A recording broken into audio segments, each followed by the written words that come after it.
Bien, continuando un poco con lo que estuvimos hablando en la clase anterior, estuvimos viendo un poco todo lo relacionado con la parte de la difusión simple a través de la bicapa, ¿sí? Eh, Analizamos de forma básica lo que pasaría en el transporte de oxígeno y dióxido de carbono por nuestro cuerpo y estuvimos hablando de el traslado de las moléculas de agua por ósmosis, ¿sí? Difusión simple del agua, ¿sí? Lo que nos toca hablar ahora es acerca de la otra parte de nuestro cuadro dentro del transporte pasivo, que es la parte de la difusión facilitada. Ya ustedes saben que como características básicas de una difusión facilitada son transportes pasivos, o sea que la difusión facilitada también se va a ejecutar a favor de gradientes, sin gasto de energía, de manera espontánea, pero si tenemos que establecer algunas diferencias con la difusión simple, ¿sí? La principal diferencia está dada por la participación de proteínas en este caso, ¿sí? Cuando las sustancias no presentaban las características ideales para poder atravesar directamente la bicapa, ¿sí? Cuando presentaban características desfavorecedoras del transporte como un tamaño grande, ser hidrofílicas o hidrosolubles y presentar carga eléctrica en algunos casos, ¿sí? Eso va a determinar que si ese soluto quiere pasar a través de la bicapa, no lo puede hacer, ¿sí? Sus características no le ayudan a poder pasar la parte hidrofóbica de la bicapa, no van a poder, los fosfolípidos van a tratar de impedir su paso, ¿sí?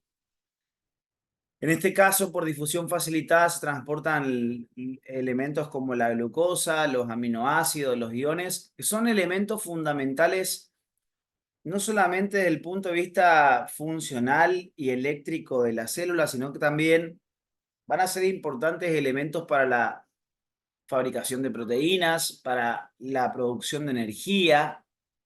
Entonces, tenemos que encontrar la forma de permitir su paso, ¿sí? A estos elementos no le queda otra alternativa que utilizar un transportador que los ayuda a pasar hacia el otro lado de la membrana, ¿sí? Entonces, ya aprendimos las características de una difusión facilitada. Ya lo habíamos visto bien con todo el detalle anteriormente, ¿sí? Pero dentro de la difusión facilitada, nosotros nos podemos encontrar con dos tipos de transportadores que forman parte de esta difusión, ¿sí? Los canales iónicos o proteínas canal y las permeasas o proteínas transportadoras, ¿sí? Otra vez seguimos la misma forma de estudio, ¿sí?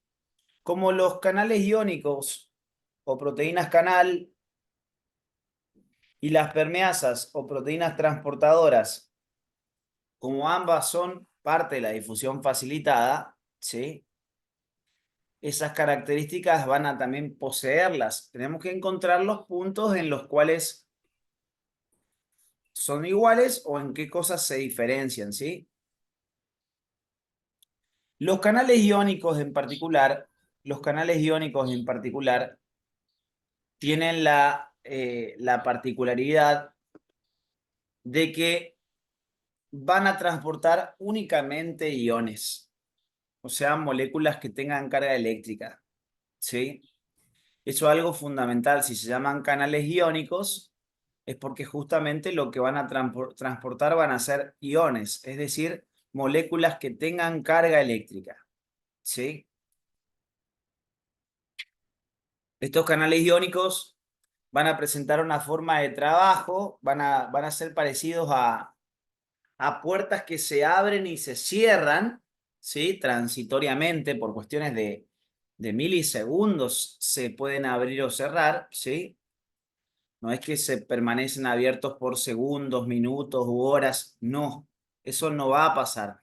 La apertura, cuando se abre, o el cierre de un canal es algo sumamente minúsculo, transitorio, hace rapidísimo, menos de un segundo que se abre para dejar pasar transitoriamente iones y se va a volver a cerrar.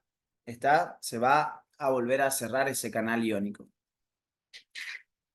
Solamente transportan iones, entonces, solamente transportan iones y su mecanismo de trabajo se conoce como mecanismo de compuerta. Es justamente como una puerta que se abre y se cierra, ¿sí? En este caso, en este caso, van a trasladarse en tanto en canales iónicos como en permeasas, van a trasladarse moléculas de gran tamaño, hidrofílicas o hidrosolubles, ¿sí? Y en el caso de los canales iónicos, siempre van a transportar sustancias con carga, porque los iones son moléculas con carga, ¿sí? En el caso de la permeasa puede ser con o sin carga, con o sin carga las permeasas. Si hablamos de permeasas, tengan en cuenta también de que existen no solamente permeasas pasivas, sino también permeasas activas, ¿sí? Permeasas activas. Todo esto es considerado permeasa activa, incluidas las bombas, ¿sí? Permeasas pasivas, permeasas activas. Las permeasas pasivas transportan sustancias que no tienen carga eléctrica,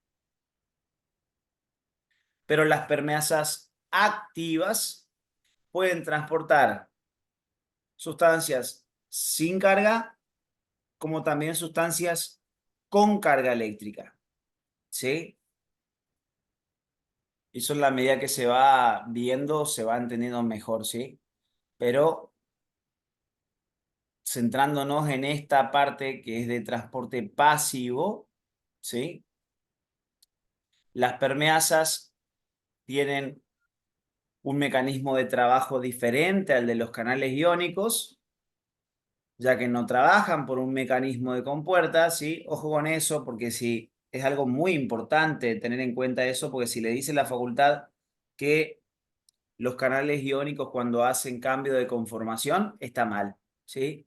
Los canales iónicos hacen mecanismo de compuerta, las permeasas son las que hacen cambio conformacional, ¿sí?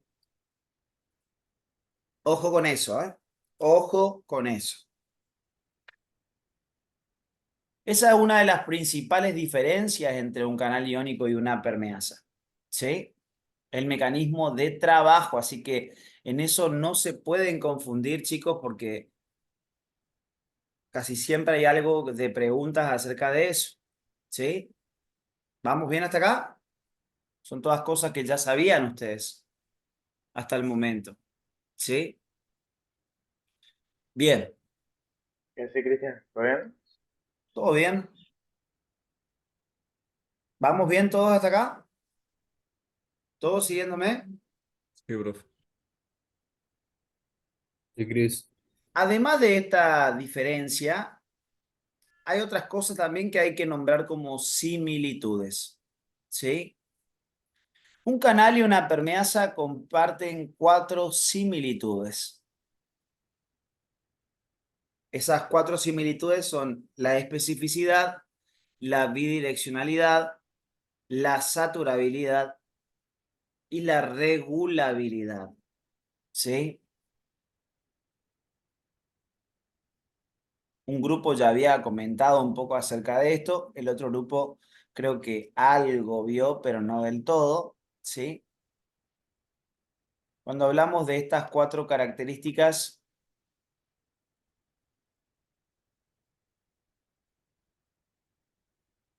cuando hablamos de especificidad o selectividad de un canal iónico o de una permeasa, ¿sí?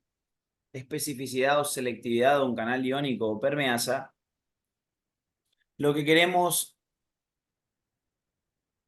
explicar con este título, especificidad o selectividad, es que cada una de estas proteínas que sirva como transportador a través de la membrana, no es que sirve para el traslado de cualquier sustancia que se meta por ese transportador.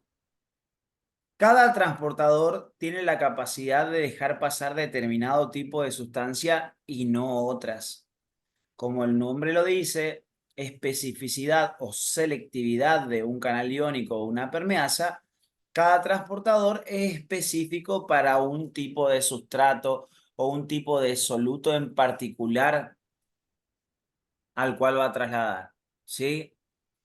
Acá les muestra un canal de sodio, por ejemplo, les muestra un canal de sodio y les muestra que el sodio se está trasladando. Si es un canal de sodio, va a transportar únicamente sodio. Si otro tipo de sustancia, otro ion quiere venir y transportarse a través de esa misma proteína, ¿sí? No lo va a poder hacer. En el centro, en la parte del centro de la proteína, chicos, se forma como un túnel en el centro de la proteína, un túnel hidrofílico, que se suele conocer con el nombre de filtro de selectividad. Filtro de selectividad, ¿sí? Ese filtro de selectividad va a colocar sus aminoácidos de una forma en particular, en la cual solamente se permita el paso de la sustancia en particular que permite trasladar, ¿sí? En el centro de esta proteína se forma un poro, un túnel, ¿sí? Que va a ser conocido como filtro de selectividad, que solamente va a permitir el paso de la sustancia en particular que ese transportador deje pasar, ¿sí? Si otro quiere venir y pasar, el tamaño de ese poro o filtro no deja pasar a otro tipo de sustancias, ¿sí? Es como que cada transportador se adapta al tamaño de la molécula que tiene que atravesar y eso determina que otros no puedan atravesarlo, ¿sí? ¿Hasta acá todos me van siguiendo? Chris, Sí. ¿quién se adaptaba al tamaño? ¿Cómo? El ¿Quién se filtro, adapta? el filtro tiene un tamaño determinado que solamente deja pasar al, al elemento en particular que tenga que atravesar por ahí. ¿Sí? Es como que hay un orificio acorde al tamaño de la sustancia que tiene que atravesar. ¿Se entiende? Eso colabora con que deje pasar un tipo de sustancia y no otra. ¿Me siguen lo que quiero decir? Sí, Cris. ¿Qué crees? Bien, bien, bien, bien.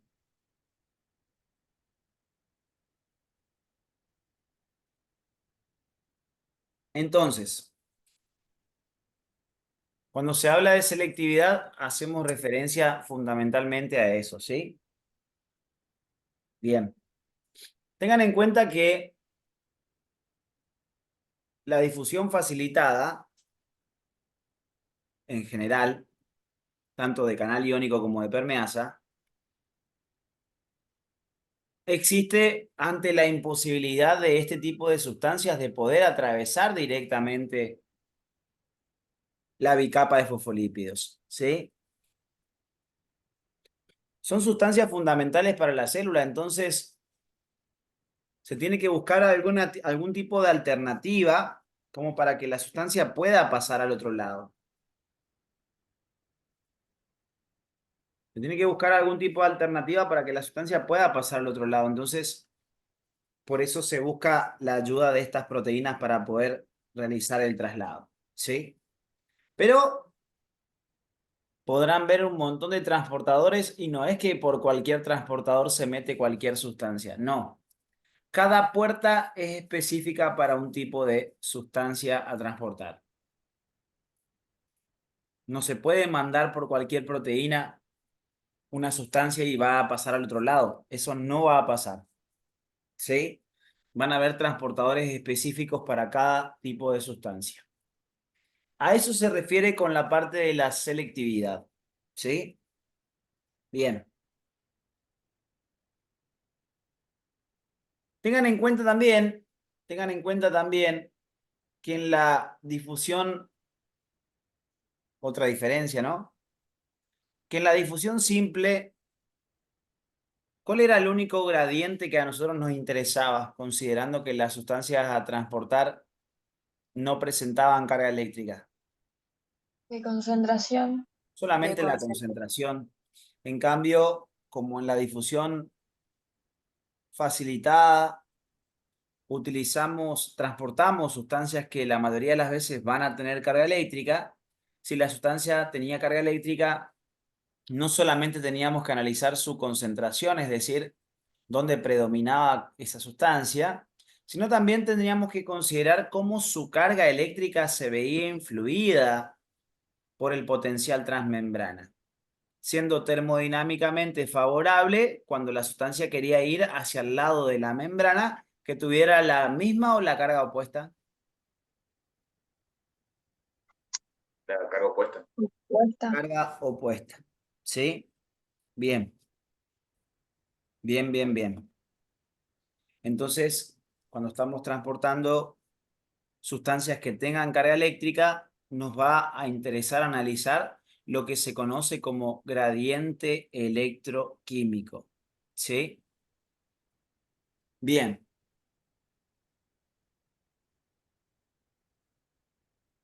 ¿Qué más hablamos acá en este punto? La primera característica en común entre canales iónicos y permeasas, la especificidad o selectividad. Cada transportador es selectivo y reconoce un determinado tipo de sustancia al cual va a transportar.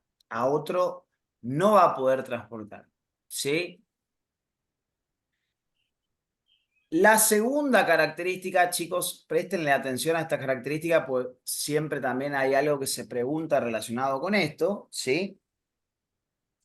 La segunda característica es lo que se conoce como saturabilidad, ¿sí? Saturabilidad de un canal iónico o de una permeasa, ¿sí?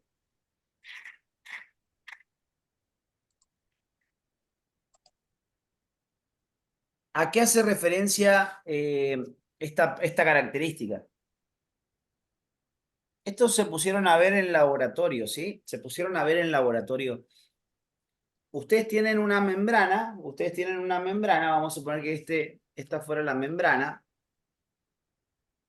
Acá tengo una determinada, vamos a suponer que de este lado fuera la matriz extracelular y este lado fuera el citoplasma, ¿sí? Si esta es tu membrana y acá está la matriz, acá está el citoplasma, en cada espacio que está separando esta membrana va a haber una determinada concentración de solutos, ¿sí? Dependiendo de qué tan diferente sea un espacio del otro, pregunto, escúchenme bien. A mayor diferencia en las concentraciones entre un lado y el otro, ¿la velocidad es mayor o menor? Mayor. Mayor. A mayor diferencia, mayor velocidad. ¿Sí o no? Sí. Si ustedes tienen que hacer un montón de cosas en su casa y tienen poco tiempo, lo hacen de una forma más rápida. ¿Sí? Lo mismo pasa acá. Si el transportador tiene mucho para trasladar, la velocidad aumenta proporcionalmente a lo que tiene que transportar.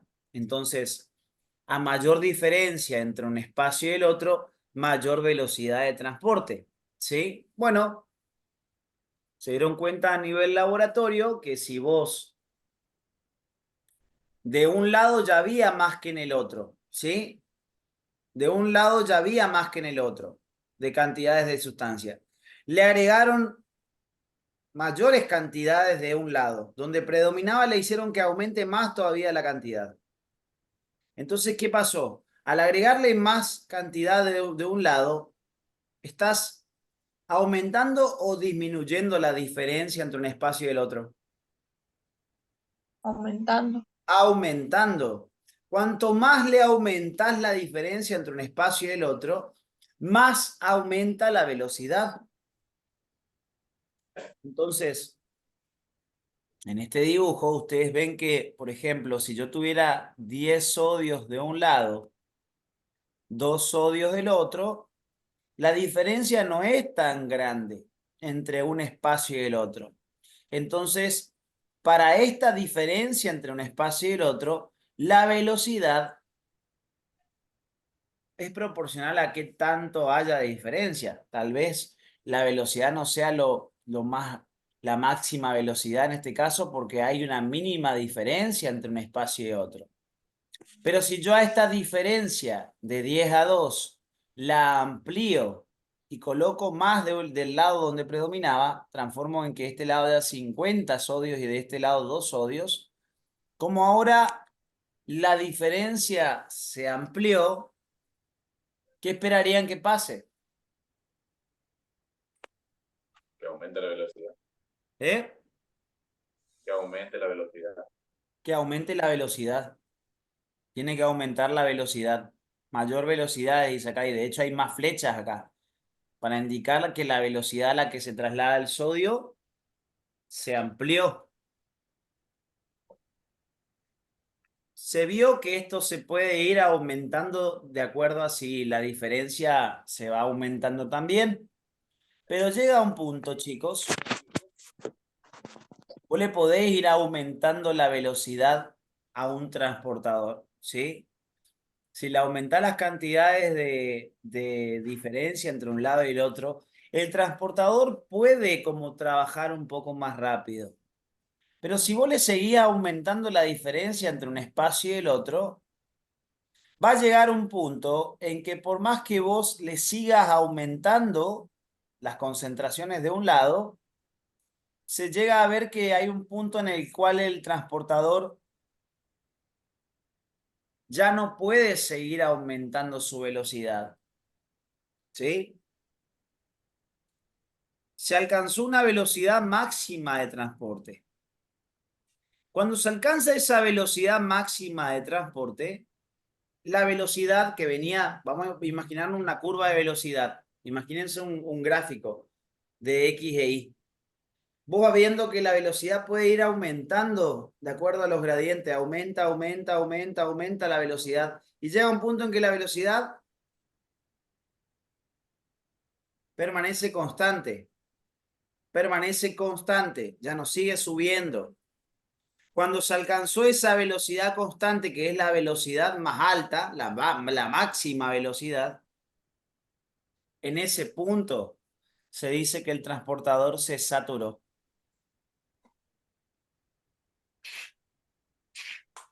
Siempre les digo, no piensen en saturación como cuando nosotros nos saturamos por ahí que decimos, uy, me saturé. Hay veces que vos te sentás a leer 15 horas seguidas y después de las 15 horas vos decís, uy, bueno, listo, me saturé. Ya no leo más y te tirás a dormir o a descansar un rato, porque ya no te entra más una letra en la cabeza. No es de esa manera la saturación acá. No es que el transportador dice, bueno, ¿sabes qué? Renuncio, me cansé de transportar cosas y se va. No, el transportador no puede hacer eso. Entonces, saturación, en el caso de un transportador, es que vos le podés estimular a que aumente su velocidad hasta un punto máximo. Cuando el transportador alcanzó su máximo velocidad, luego de esa máxima velocidad ya no se puede superar, ¿sí? Ya no se puede superar una máxima velocidad. En ese momento se dice que el transportador se saturó, ¿sí? En ese momento se dice que el transportador se saturó. ¿Sí? Cuando alcanzó una máxima velocidad que ya no puede ser superada, en ese punto la velocidad se vuelve constante, ¿sí? Y ahí se satura. En el examen decía que cuando el transportador tenía todos sus sectores de unión a la sustancia ocupados, alcanza su máxima velocidad y se satura. Eso está bien. En el capítulo de transporte van a ver alguna parte donde les habla de saturabilidad, les va a decir algo parecido a eso, ¿sí? ¿Leyeron el capítulo de membrana y transporte?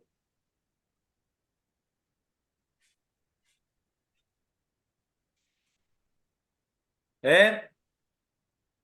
Sí. Bien. Uno. Uno que me dice sí, seguro. O sea, que ya sé la respuesta a lo demás. Eh. Bueno. Usted, si usted le digo que hay que largarse un pedo rosado, ustedes busquen la forma que su pedo se vuelva rosa. ¿Escucharon o no? Hagan caso, pues, amigos. Si es para que les vaya bien. ¿Sí? Tal cual. Tienen que hacernos caso, pues nosotros sabemos cómo funciona esto. Bueno. Profe, Sí. entonces puede quedar como, digamos, concepto de saturabilidad que a mayor sustancia a transportar es mayor la velocidad hasta alcanzar un punto de estabilidad o una velocidad constante, y ahí se dice que está saturado. Bien, está muy bien. Sí, está muy bien. La velocidad de un transportador puede aumentar, que te lo hago un poquito más complejo, digamos, pero es lo mismo que me dijiste, Rosario. La velocidad de un transportador se puede aumentar proporcionalmente. Proporcionalmente al Ok, aumento de un gradiente. Si vos le aumentás el gradiente, aumenta la velocidad. ¿Sí o no? sí, Hasta un cierto punto de máxima velocidad. En ese momento se dice que el transportador se saturó. ok, ¿Sí? sí, Es lo mismo que me dijiste. ¿Sí? Entendele nomás de que vos le aumentás la velocidad a un transportador, no es que vos vas y le decís, bueno, rápido, rápido, rápido. No, las concentraciones de las sustancias son las que hacen que el transportador trabaje más rápido. ¿Sí? ¿Todos siguiéndome hasta acá? Sí, profe. Bien. La siguiente característica es la regulabilidad. Ojo que estas son características comunes entre canales iónico y permeasa, ¿eh? Son características en común entre canales iónico y permeasas. Regulabilidad. Si algo es regulado, es porque algo permite que trabaje, ¿sí? Tiene que pasar algo para que el transportador trabaje, ¿sí?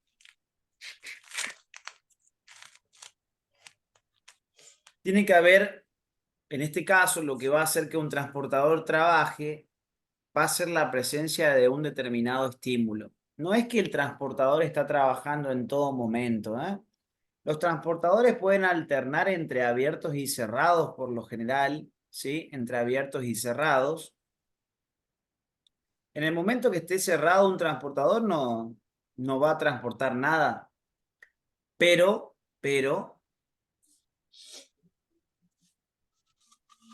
ante la llegada de un determinado estímulo,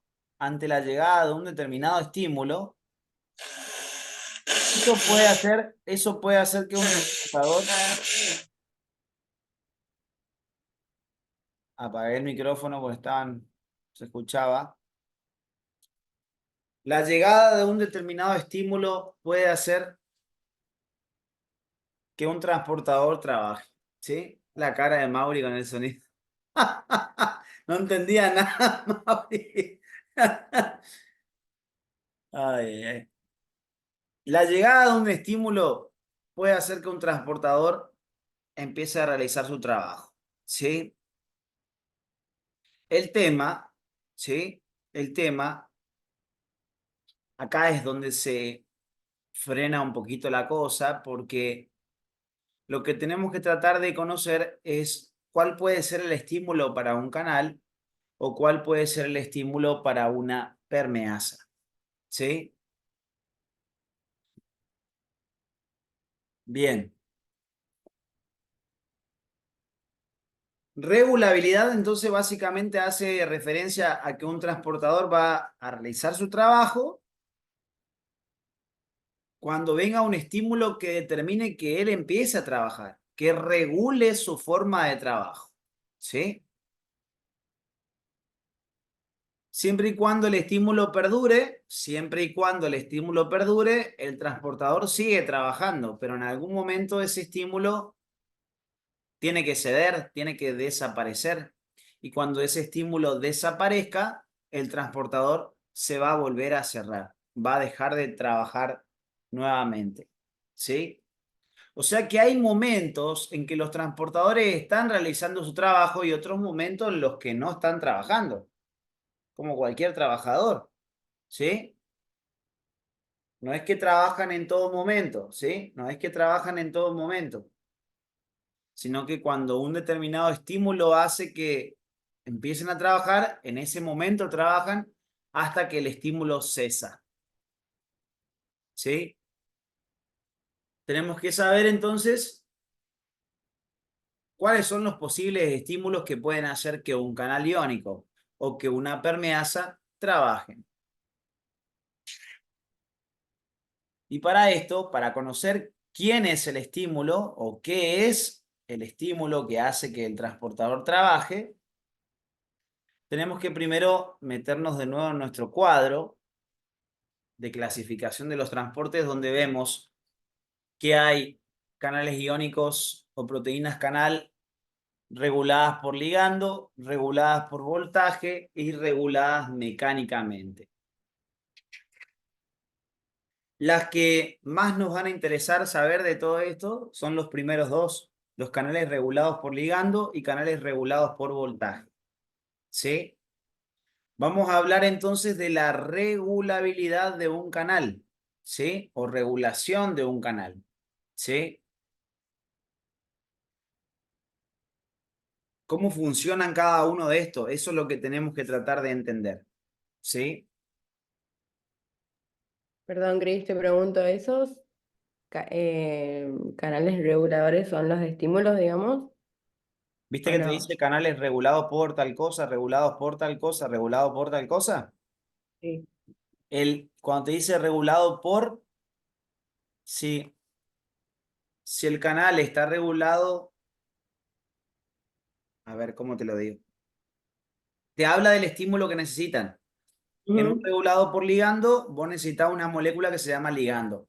En el regulado por voltaje necesitas un cambio de voltaje. Ah, ok.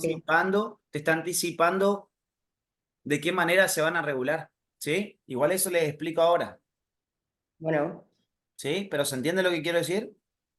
sí. Bien. Entonces, bueno, acá les habla lo mismo. Recuerden que siempre que se utiliza una proteína, se utiliza una proteína transmembrana de multipaso. ¿Sí? Se utiliza una proteína transmembrana de multipaso. ¿Sí? Esto de que dice mayor velocidad que en la difusión simple, hay algunos que consideran que es así, otros consideran que la difusión simple es más rápida que la facilitada. Eh, para mí, yo siempre tuve la idea de que la facilitada es más rápida que la simple, pero eso varía de acuerdo a de dónde se lea, ¿sí? Vean si la profe le hace hincapié en eso, pero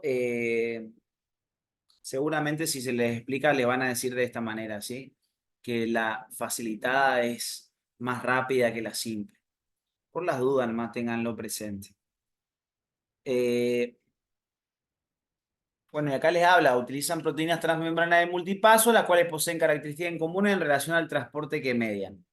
Específicas, ¿a qué hacía referencia?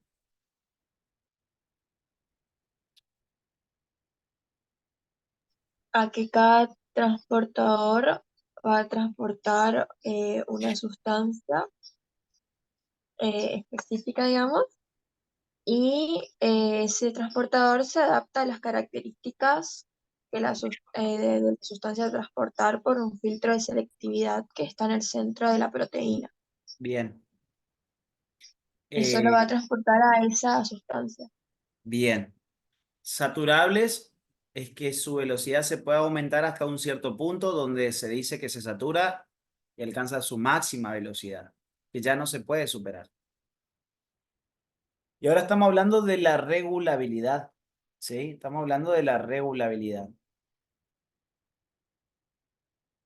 Estos son todos comentarios que ya aprendieron. De un lado y otro de la membrana existen diferencias en las concentraciones, predominando las cargas negativas en el citoplasma en comparación al exterior, que es de carga positiva, potencial transmembrana o potencial de reposo.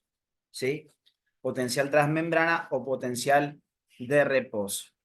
A eso se le denomina, a la diferencia de cargas eléctricas entre un lado y el otro de la membrana, se lo conoce como potencial transmembrana o potencial de reposo. Esto es un punto importante que hay que tener presente. La proteína no le dice a la sustancia hacia dónde se tiene que trasladar. ¿Sí? La proteína no le dice a la sustancia hacia dónde se tiene que trasladar. ¿Sí? Entonces, la dirección del transporte no depende del transportador en sí, sino que ¿quién les parece que es el que va a determinar hacia dónde se tiene que mover una sustancia?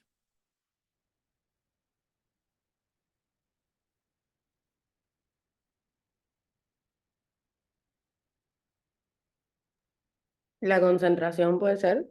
Claro, los gradientes, básicamente. Los gradientes de la sustancia son los que van a impulsar la dirección del traslado. La proteína en nada influye. La proteína en nada influye con la dirección del traslado. Una proteína, chicos, una proteína en un determinado momento, una proteína en un determinado momento puede trasladar sustancias. Acá yo veo que hay mucha cantidad afuera, en el espacio extracelular, ¿sí? Entonces, que hay menos cantidades adentro. O sea que en esta situación, el gradiente va a impulsar a que la sustancia ingrese, ¿sí? Pero si por alguna razón llega un momento en que tengo más sustancias dentro de la célula que fuera, el mismo transportador va a permitir que la sustancia pueda salir también. O sea que el transportador no define la dirección del traslado. Lo único que va a definir la dirección del traslado son los gradientes de las sustancias a transportar. La proteína es solamente un elemento que sirve para el traslado, pero ella no le dice a la sustancia, por acá, por favor, venga para acá. No. La proteína solamente es un puente. El puente que acá que cruza la conecta con Chaco, ¿sí? El puente está ahí puesto. El puente no te dice hacia dónde vos pasás. La sustancia que se traslada es la que define hacia dónde pasa.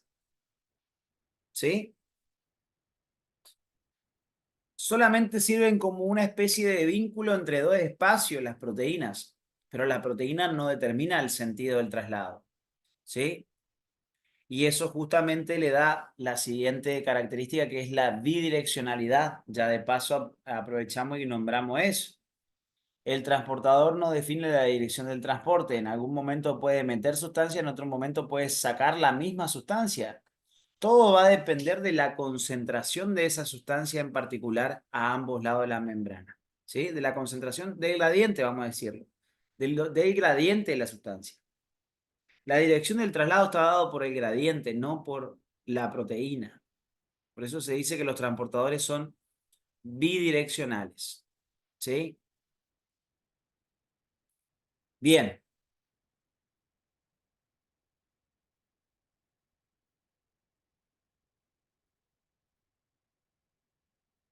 Bien, bien, bien, bien, bien. Entonces lo que estamos viendo, a ver, ¿qué hice? Lo que estamos viendo es a tratar de analizar cuáles son los estímulos para un canal iónico y para una permeasa para que puedan trabajar, ¿sí? Entonces, en un canal iónico, considerando que los canales pueden ser regulados por ligando, regulados por voltaje y regulados mecánicamente, ¿sí? Tenemos que conocer el comportamiento de estos dos primero, ¿sí? Ya un grupo ya había comentado un poco acerca de esto, ¿sí? Bueno, acá hay otras diferencias. Esto no sé si ya le había dicho o no, pero las proteínas canales son más rápidas que las permeasas. Los canales iónicos son más rápidos que las permeasas en el traslado, ¿sí? Y lo otro sí ya habíamos comentado, ¿sí? Otra diferencia, que está aclarado acá entre paréntesis, el canal iónico solamente se abre o se cierra y la sustancia pasa nomás, pasa a través de la proteína, pero el sustrato, la sustancia que yo quiero transportar, en ningún momento se le une a la proteína canal, ¿sí? La sustancia no se va a unir a la proteína que lo transporta. En la permeasa, la sustancia que se está por trasladar sí se une a la parte proteica. La sustancia a transportar se une a la permeasa para trasladarse.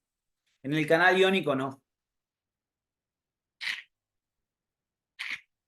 De hecho, estamos viendo, les dije recién, estamos viendo quiénes constituyen el estímulo para un canal iónico y para una permeasa. Acabamos de aprender cuál es el estímulo que hace que una permeasa trabaje. ¿Sí? Acabamos de aprender cuál es el estímulo para que una permeasa trabaje. Las permeasas trabajan, les permite hacer su cambio conformacional cuando la proteína está esperando la sustancia y viene la sustancia y se le une a ella.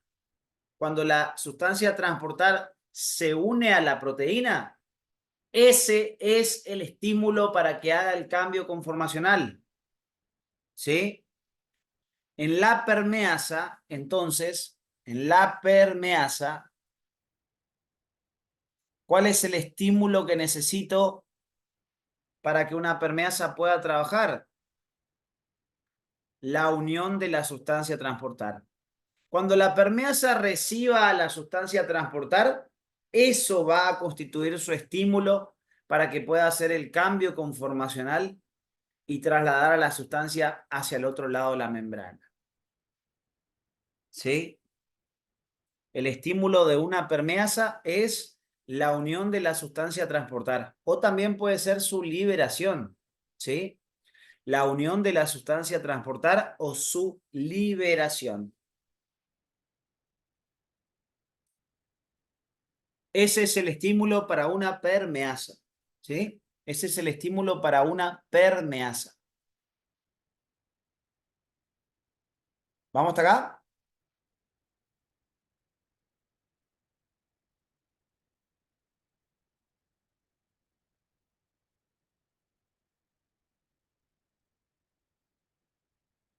¿Me siguen? Sí, Cris. Bien. Vamos a ver eso de la permeasa, ¿sí?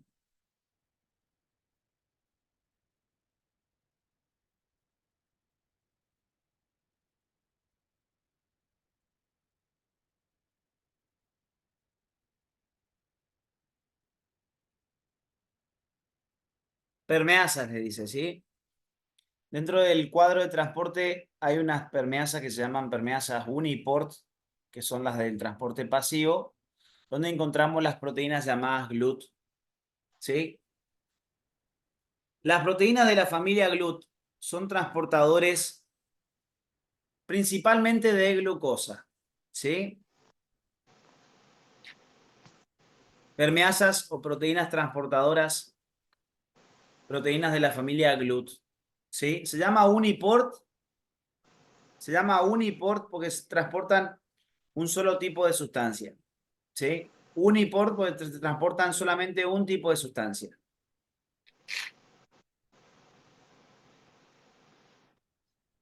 Y las acopladas, que ya son transporte activo, transportaban dos tipos de sustancia diferentes al menos. ¿Sí? Por eso se llamaban acopladas. ¿Sí? En las Uniport tenemos el ejemplo del de la GLUT. ¿Sí? Y van a ver todo lo que ya hablamos anteriormente. ¿Sí? Como cualquier proteína que realiza traslados, transporta a través de la membrana, van a ser proteínas transmembrana de multipaso, van a servir para el paso de moléculas hidrofílicas como aminoácidos, azúcares, nucleótidos, entre otras cosas, ¿sí? Las GLUT en particular son de azúcares, ¿sí? Principalmente glucosa. Poseen cuatro características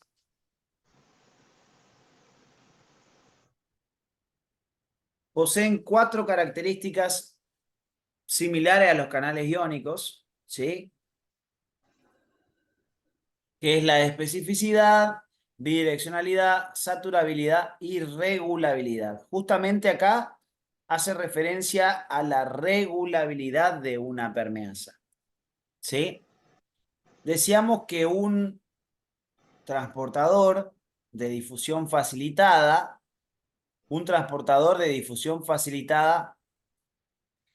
acá les muestra, para poder trabajar requiere que llegue un estímulo en particular que haga que que puedan realizar su trabajo. Vamos por ver esto. ¿Quién es el estímulo para la permeasa? ¿Quién es el estímulo para la permeasa? El estímulo necesario para que una permeasa pueda realizar el cambio conformacional, ¿sí? Que es lo que le va a permitir trabajar. El estímulo para una permeasa está dado por la unión o liberación de la sustancia que tiene que transportar. En este caso, ¿sí? Fíjense, les dice el mecanismo de trabajo, cambios conformacionales que le aclara que son reversibles. Eso es pregunta de examen, ¿eh? Eso es pregunta de examen. Cambios conformacionales reversibles, ¿sí? Si algo es reversible es porque en un momento, vamos a suponer que la proteína está de esta manera, ¿sí? En otro momento la proteína cambia su localización, cambia su ubicación para trasladar a la sustancia hacia el otro lado de la membrana y después de trasladar a la sustancia vuelve a su ubicación original. Esto es algo reversible. Son dos estadios que se van y se repiten una y otra vez. Si la proteína tuviera un mecanismo de trabajo que sea irreversible, o sea, recibe la sustancia de un lado, se une a ella, hace el cambio conformacional y traslada la sustancia y la proteína no puede volver a la posición original, ¿qué va a pasar si se queda ahí? Sería irreversible o Es no, irreversible, pero ¿qué le va a pasar en ese caso? se va a quedar para abajo, ¿no? No va a Claro, volver a estar, y no va a poder volver a transportar no otra va a poder sustancia. volver a transportar otra sustancia. Imagínate vos estar fabricando una proteína distinta por cada molécula que quieras transportar. ¿Dónde pelote bárbaro? Vos necesitas que los cambios conformacionales de una proteína sean reversibles. Igual que la apertura y cierre de un canal iónico, vos necesitas que el cambio conformacional de una permeasa sea algo reversible. Imagínate que un canal se abra transitoriamente y después se cierre y ya no se puede abrir más. Tampoco te va a servir más para transportar. Entonces, la apertura y cierre de canales, como los cambios conformacionales de las permeasas, tienen que ser reversibles. ¿Todos me siguen en esto? Tienen que Sí, ser profe. reversibles, sí o sí. Porque en el examen le decían algo así como que Las permeasas sufren cambios conformacionales irreversibles que aseguran que la sustancia pueda trasladarse hacia el otro lado de la membrana o algo por el estilo. ¿Sí? Fíjense que es un verdadero falso que depende de una letra. ¿Se entiende, no? Bueno, dos letras. Entre reversible e irreversible tenés dos letras de diferencia. O sea que si ustedes leen rápido, se están por comer la trampa. ¿Sí? Tienen que prestarle atención a ese tipo de cosas, porque son dos letras de diferencia que te cambian completamente el sentido de la oración.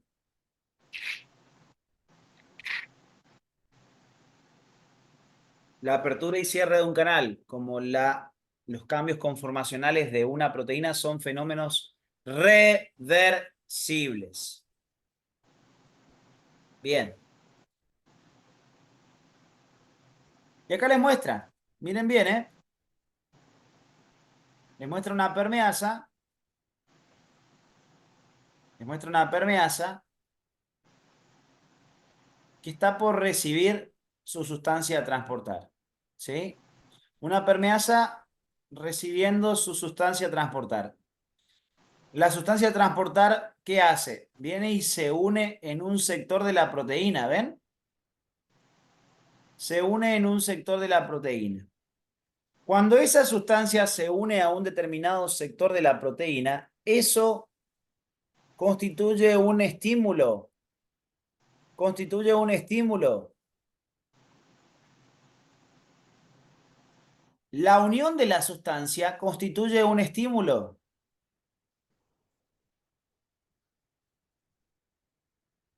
La unión de la sustancia es el estímulo para la proteína, para la permeasa.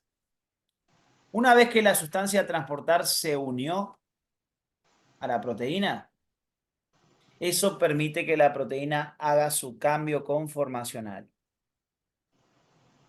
Con ese cambio conformacional, fíjense, miren cómo yo le puse acá la matriz extracelular de un lado, el citoplasma del otro. No importa cuál es cuál. Quiero que ustedes se ubiquen en algo. Vamos a suponer que cuando está para arriba es la matriz extracelular, está mirando hacia la matriz extracelular. Y cuando mira para abajo está mirando hacia el citoplasma. Cuando la permeasa está con esta ubicación hacia la matriz, vamos a suponer que el elemento en particular al que se tiene que unir viene de la matriz extracelular, se le une, ¿sí? Se le une a la proteína.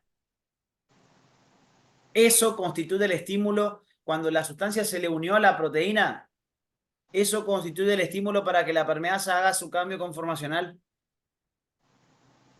Y al hacer el cambio conformacional, ¿qué hizo? El sector de unión a la sustancia, a transportar, primero estaba mirando hacia dónde. Hacia la matriz. Hacia la matriz. Y ahora que se hizo el cambio conformacional, el sector de unión de la sustancia queda mirando hacia dónde. Hacia abajo. Hacia él, Citoplasma. hacia el Hacia el citoplasma. citoplasma. Queda mirando hacia el citoplasma. Entonces, cuando hace el cambio conformacional, queda mirando hacia el citoplasma. Entonces ahí la sustancia se suelta y pasa hacia el otro lado de la membrana. ¿Me siguen? Pero miren esto. Presten atención en qué momentos hay cambios conformacionales. Presten atención. Yo hago todo el proceso y ustedes me dicen cuándo hay cambio conformacional. Pepa.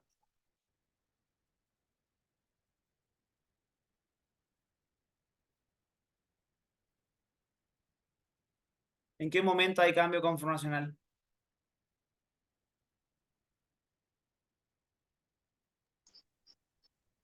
Cuando se suelta la Cuando la sustancia. proteína se adhiere.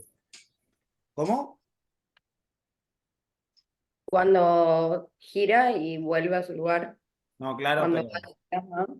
pasa que yo no le puedo Cuando la decir. El proteína primer se adhiere y después da el cambio y después da otro giro, digamos, a su posición normal. ¿Cómo? No, pero ¿qué hace que se produzca cambios?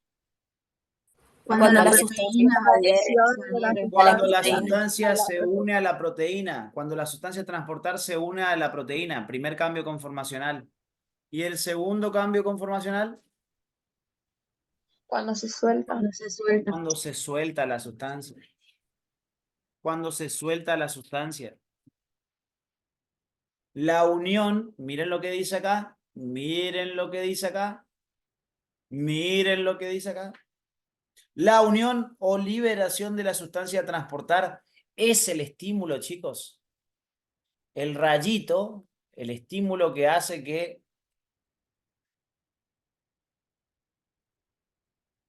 la proteína haga su cambio conformacional, es la unión o la liberación de la sustancia. Presten la atención, ¿eh? Presten la atención.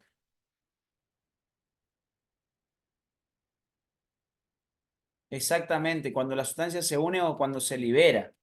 Exactamente. Fíjense esto. Acá se unió la sustancia. Al unirse a la proteína, constituyó el estímulo. Eso realiza el cambio conformacional. Entonces ahí ya se tienen que dar cuenta que la unión de la sustancia al transportador hace que se realice el cambio conformacional. Y una vez que la proteína quedó con su sector de unión a la sustancia mirando hacia el otro lado de la membrana, ¿qué pasa con la sustancia ahora? Se suelta. Se suelta de la proteína. Y al soltarse también constituye un estímulo para realizar nuevamente ¿qué cosa? El cambio conformacional. El cambio conformacional.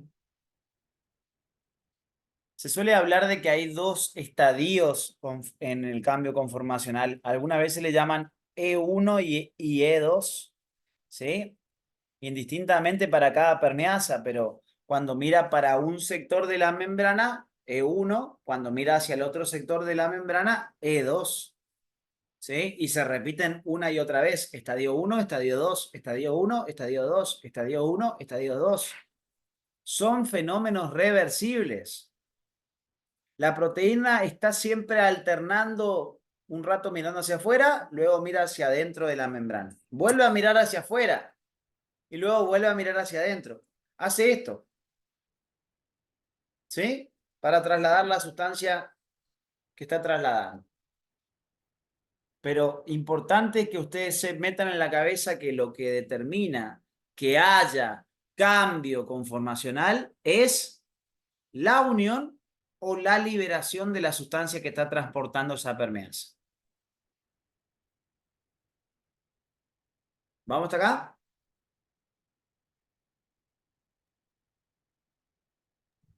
Sí, Cris. Bien. Esto es un poquito más complejo aún, ¿sí? Esto es un poquito más complejo aún. A ver.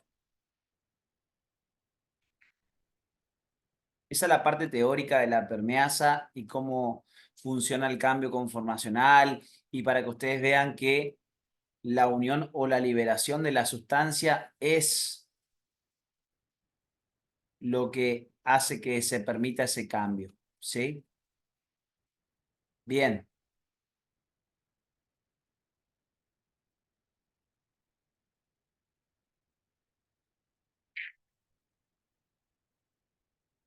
Dentro de los ejemplos de permeasas uniport, tenemos a las proteínas llamadas GLUT, les había dicho, ¿sí? Las GLUT son una familia de permeasas uniport que se encarga fundamentalmente del traslado de la glucosa, nuestro principal combustible energético.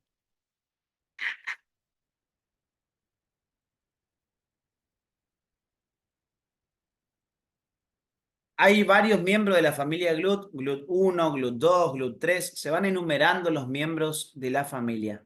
Cuando hay varios miembros en una familia del mismo tipo de proteína, o sea, GLUT, en este caso, se suelen hablar de que existen diferentes isoformas.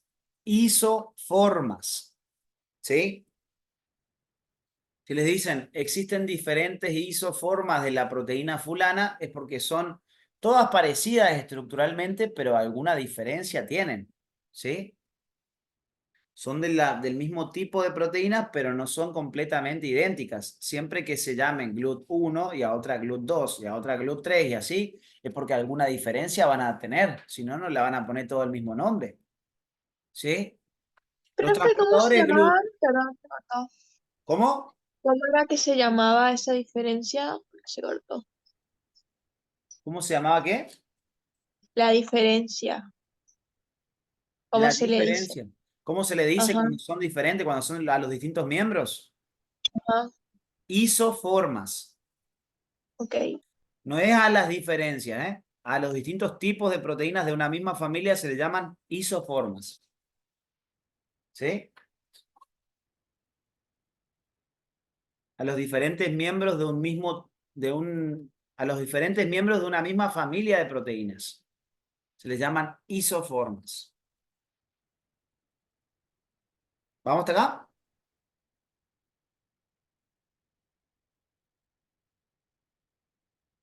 Sí, Cristian. Sí. Bien.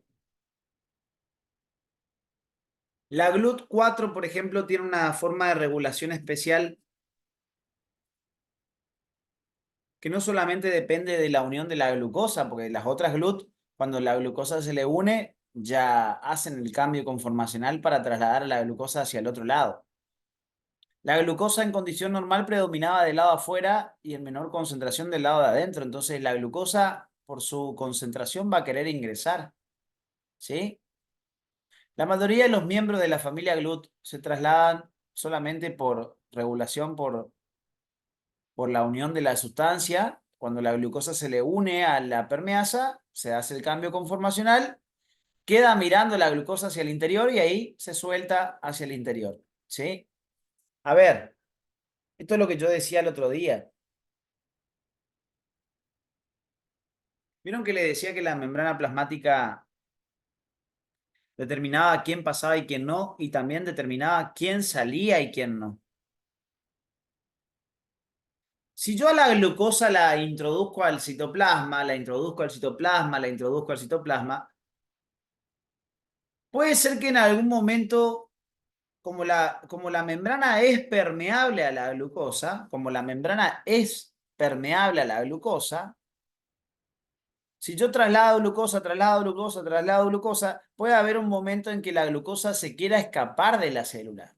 Pregunto, ¿podría hacerlo o el transportador no le va a dejar? Sí, puede. Si aumentara la concentración de glucosa dentro de la célula, ¿podría escaparse? ¿O el transportador no se lo permite? No era que no puede porque al entrar a la célula lo cambian para que siga No se entrando. escucha bien, Fran. Hablarle un poquito más fuerte, porfa. Que no era que cuando la glucosa entra a la célula, como que la célula la transforma en glucosa 6 por fosfata, ¿era? O algo así. Está perfecto lo que Y me decís, pero si vos dejaras a la glucosa como glucosa, ¿se podría escapar? Sí. así, Se podría escapar la glucosa. Entonces, como es fundamental que siempre haya menor cantidad de glucosa dentro que fuera de la célula, la glucosa es transformada. Cuando la glucosa ingresa a la célula no la deja como glucosa, sino que inmediatamente la transforma en glucosa 6-fosfato. Entonces, de esa manera es como que nunca ingresó glucosa. La enmascara, por decirlo así, la transforma en otro componente. Entonces, de esa manera, la célula es como que estuviera enmascarando que tiene glucosa. Entonces, cuando de afuera le dicen, che, célula, ¿vos tenés glucosa? No, acá hay poquito, siempre hay poquito. Nunca viene la glucosa. En realidad la está transformando a la glucosa en glucosa 6-fosfato porque al transformarla en otro componente, eso hace que se ayude en cierta forma a mantener, entre comillas, baja la cantidad de glucosa en el citoplasma. ¿Sí? La transforma en glucosa 6-fosfato apenas ingresa. Bien. La GLUT4 tiene una regulación especial por la insulina. ¿En qué consiste todo esto? La insulina es una hormona, ¿sí? La insulina es una hormona. Primero, antes de hablar de esto, hay que recordar algo que ustedes vieron en la parte del sistema de endomembranas. Cuando ustedes vieron el sistema de endomembranas, vieron que entre las vías vesiculares, habían vías vesiculares que comunicaban al retículo endoplásmico con el Golgi, al Golgi con el retículo endoplásmico en una vía de retorno, la vía retrógrada, una vía entre la red trans-Golgi y el endosoma secundario, que era tanto de ida como de vuelta, que era la vía endosómica lisosómica, la ruta basurero, ¿sí? Y habían dos vías que salían desde la red trans-Golgi en dirección hacia la membrana plasmática, que eran las llamadas vías de la Exocitosis. exocitosis, ¿sí? Esas vías de la exocitosis comprendían una vía de secreción constitutiva y una vía de secreción regulada. ¿Cuáles eran las principales diferencias entre una y otra? Que uno presentaba los gránulos secretorios y las otras no. Bien, cuál es cuál, digamos? La secreción regulada sí presenta los gránulos ¿Sí? y la secreción constitutiva no. Bien. ¿Qué otra diferencia había? Que en una recibe un Que la estímulo, constitutiva es continua. Una es continua y la otra discontinua. ¿Cuál es continua? la constitutiva. La La constitutiva constitutiva. está mandando constantemente materiales hacia la membrana o hacia la matriz. ¿Sí? ¿Qué otra diferencia? Lo del estímulo, ¿qué me dijeron? Que uno sí presenta, o sea, que sí o sí va a recibir un estímulo por parte de la membrana. A ver, no quedó bien en claro eso. Que en la secreción regulada, después de los gránulos secretorios, recibe un estímulo, que puede ser hormonal o nervioso. Para poder liberar sus materiales, la vía de secreción regulada tiene que recibir un estímulo hormonal o nervioso. No es que constantemente manda materiales, sino que se acumulan debajo de la membrana su secreción y cuando llegue el estímulo hormonal o nervioso, ahí recién va a soltar ese contenido. ¿Sí o no? Sí, Y la sí. secreción constitutiva no requiere de estímulos. Bien. Esas son las principales diferencias entre la vía de secreción constitutiva y regulada. ¿Sí? Bueno, vamos a utilizar la vía de secreción regulada entonces. Acá, en estas vesículas almacenadas por debajo de la membrana plasmática, ¿sí? Se van a encontrar las GLUT4, ¿sí? En estos gránulos secretorios, en estas vesículas que se almacenan por debajo de la membrana esperando el estímulo hormonal o nervioso, acá se van a encontrar las GLUT4, ¿sí? Ubíquense en este dibujo y llevémoslo al otro, ¿sí? Acá van a estar las GLUT4, en esas vesículas ubicadas por debajo de la membrana. Entonces,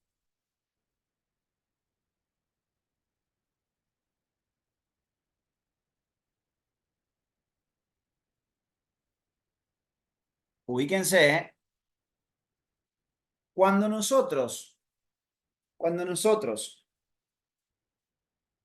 estamos después de haber comido alimentos, ¿sí? Estamos en una situación post-ingesta, ¿sí? En una situación de post-ingesta,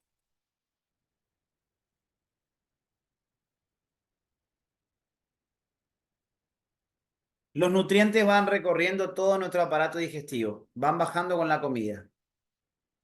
Cuando llegan a la parte intestinal, se supone que ya se rompieron lo suficiente para poder absorberse, ¿sí o no? Hacia la célula intestinal, hacia la célula epitelial. ¿La glucosa cómo ingresaba al epitelio intestinal? ¿Por transporte pasivo o activo? Activo. Por transporte activo. Bien. Una vez que están dentro del epitelio, los nutrientes, ¿a dónde se los lleva? Hacia la sangre. Hacia la sangre. ¿Qué hace la sangre? Lo distribuye por todo el cuerpo. ¿Sí? Lo distribuye por todo el cuerpo. Bueno, nuestro cuerpo constantemente está sufriendo de equilibrios y desequilibrios, les dije yo, ¿sí o no? Cuando nuestra glucosa está normal en sangre, la cuantificación de un valor normal que se considera normal en sangre, ¿sí? Luego de un cierto tiempo de ayuno, siempre te tiene que dar en valores de 70 a 110 miligramos por decilitro, ¿sí? Ese es el valor normal de glucosa, ¿sí? En una muestra de sangre, ¿sí? 70 a 110 miligramos por decilitro. La cuestión es esta. Si vos te mantenés dentro de ese rango, la sangre está equilibrada en concentración de glucosa.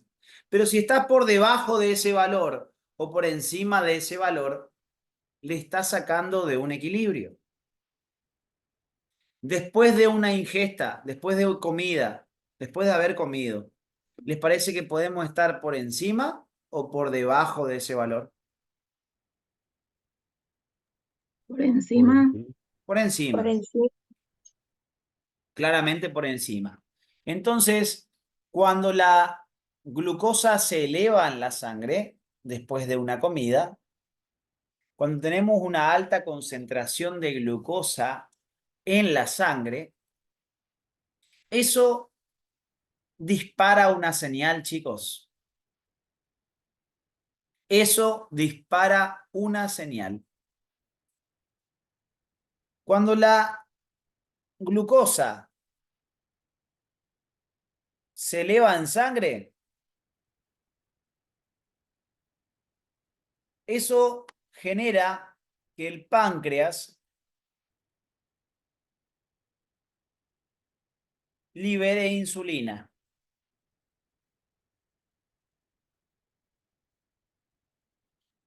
La elevación de glucosa en sangre hace que el páncreas libere insulina. ¿Sí? La insulina es una hormona. La insulina es una hormona. Entonces el páncreas, ¿sí? El páncreas libera la insulina, la vuelca hacia la sangre, ¿sí? Esto no va al caso con ustedes, pero miren, hay un conjunto de elementos que van a ser secretantes de hormonas, ¿sí? Van a haber un conjunto de glándulas por todo nuestro cuerpo que son secretantes de hormonas. Les comento muy a grosso modo, no me interesa mucho por ahora todo esto, ¿sí? El conjunto de glándulas que van a ser los encargados de la producción principalmente hormonal van a constituir lo que se llama el sistema endocrino, ¿sí? Este sistema endocrino, al estar constituido por un conjunto de elementos glandulares, ¿sí? Las glándulas son capaces de producir un cierto componente, ¿sí? Producen un cierto componente. Si es una glándula sudorípara, será sudor. Si es la glándula mamaria, será leche para el bebé, ¿sí? Y así el conjunto de glándulas va a ser secretante de distintos tipos de compuestos, ¿sí? Bien. Las glándulas son capaces de responder a determinados estímulos, ¿sí? Las glándulas son capaces de responder a determinados estímulos y esos estímulos van a estar dados fundamentalmente por elementos de naturaleza hormonal principalmente, ¿sí? Las glándulas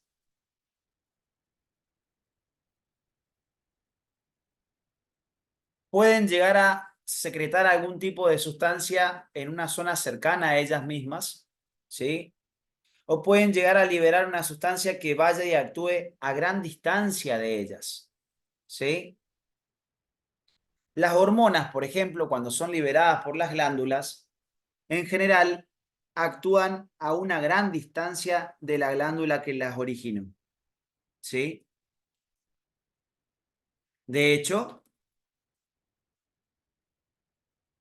existen dos tipos de secreciones más importantes por parte de las glándulas. ¿Sí? Dos tipos principales de glándulas y de secreciones. ¿Sí? Van a haber glándulas que sean exócrinas y glándulas que sean endocrinas. Esas son las principales. ¿Sí? Van a haber glándulas que van a volcar su secreción, por ejemplo, las glándulas salivales. Las glándulas salivales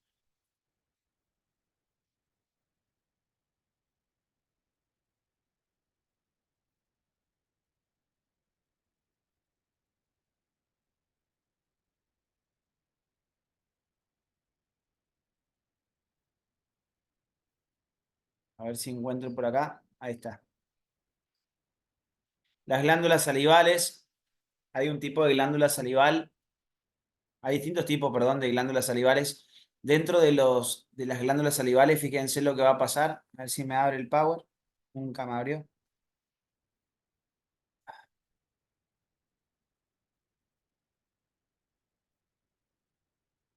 Ahí está. Dentro de las glándulas salivales, esas glándulas salivales van a ser productoras de saliva, ¿sí? Obviamente. Y esas glándulas salivales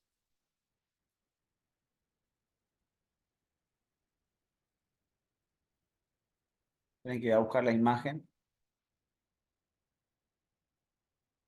Las glándulas salivales van a presentar unos conductos, como unos tubitos, a los cuales vuelcan su secreción, ¿sí? Se los suelen llamar conductos secretores de las glándulas, ¿sí? Estas tres glándulas que ven acá, por ejemplo, hay tres de cada lado, perdón, tres de cada lado, que son las parótida, submandibular y sublingual, ¿sí? Estas tres primeras que ven acá son glándulas conocidas como glándulas salivales mayores. Estas glándulas, cuando producen saliva, van a terminar volcando su secreción, es decir, la propia saliva, por conductos. Ahí se ve el conducto de la parótida, por ejemplo, ¿sí? Van a terminar volcando su secreción, es decir, la propia saliva, a una zona vecina, que es la boca. Estas tres glándulas producen saliva y la vuelcan a un órgano vecino, a una zona vecina, que en este caso sería la propia boca. Cuando una glándula libera su secreción a una zona vecina, como es este caso, el tipo de secreción es exócrina. Exócrina. ¿Sí? El tipo de secreción es exócrina. Les decía recién acá. Dos tipos principales de glándulas exócrinas secretan sus productos por conductos que se comunican con un tejido o región vecina. ¿Ven? Las glándulas salivales están anexas a la boca y de hecho vuelcan su propia secreción en la propia cavidad bucal. Esos son tipos de glándulas exócrinas. ¿Hasta acá me siguen? Ya vamos a hacer un recreíto, pero Sí, Cris. quiero cerrar una idea. Eso es un tipo de secreción que sería la secreción exócrina. Hay veces en que una glándula produce una secreción, pero que actúa a mayor distancia. ¿Y cuál es el mejor colectivo que tenemos para tomar si tenemos que trasladar algo a gran distancia en el cuerpo? Sangre. La sangre. Entonces, en ese caso, si la glándula tiene que producir algo y hacer que ese producto viaje a gran distancia a trabajar, la glándula decide volcar esa secreción directamente al espacio intersticial, vuelca al intersticio, a la matriz extracelular, y desde el intersticio va a la sangre y por sangre se traslada hasta la zona del cuerpo donde tiene que cumplir su tarea. ¿Sí? Conclusión. Una glándula puede volcar su secreción a una zona vecina, secreción exócrina, o puede volcarlo a la sangre para que viaje a gran distancia, secreción endocrina. Generalmente las hormonas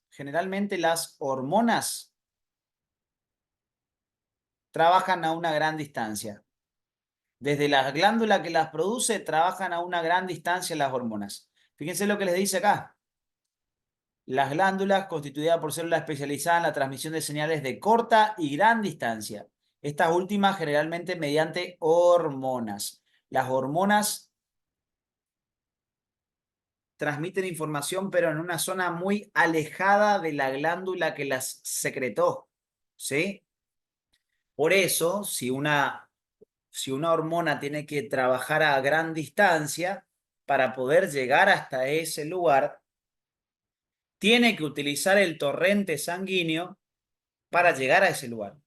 ¿Sí? Tiene que subirse a la sangre para poder llegar a su lugar donde va a trabajar, a su tejido diana, a su tejido blanco. ¿Sí? Va a tener que ingresar mediante la sangre. Bien. Las hormonas funcionan como moléculas señal que son secretadas en una parte del organismo y que difunden o son llevadas mediante el torrente sanguíneo a otros tejidos u órganos, donde ejercerán su acción. ¿Sí? Fíjense,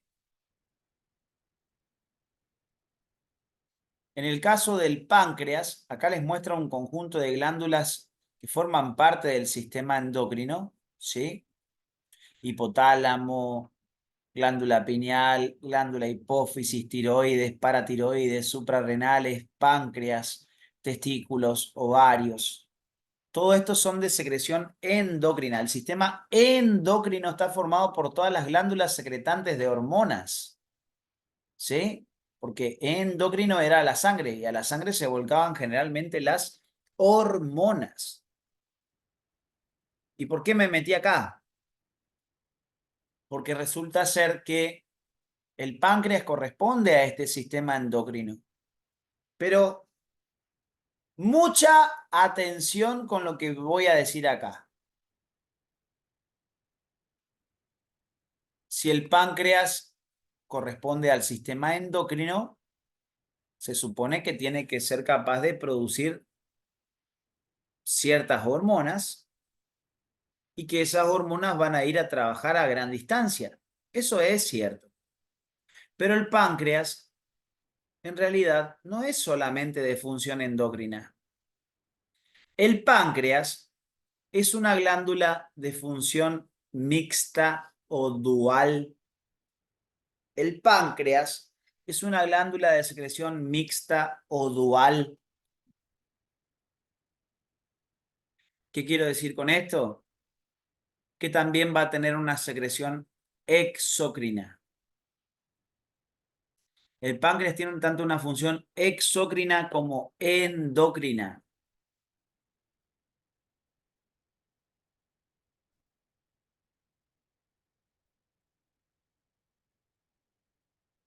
Tiene una parte exocrina y una parte endocrina.